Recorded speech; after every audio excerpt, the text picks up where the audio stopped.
بقول لك انا مفيش حد فينا احنا الثلاثه مذاكر حاجه، والنبي الله يرضى عليه ذاكرت كويس. بقول لك ايه، ما تقلقش، انا مقفل الترم على البيكو. على البيكو؟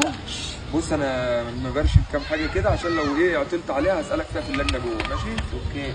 وانت يا ابني؟ انا ذاكرت كل حاجه. ذاكرت؟ انت ماسك الكتاب بالشقلوب اصلا انت طبعا مش ده ما سيبك منه عشان ده هيسقط. احنا عارفين اصلا. انا هسقط. انت مش عارف الماده ده اصلا اللي احنا داخلينها؟ لا عارفها.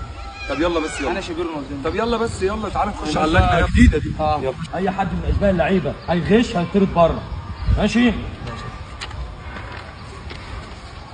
حاج عامر حسين، حاج عامر حسين.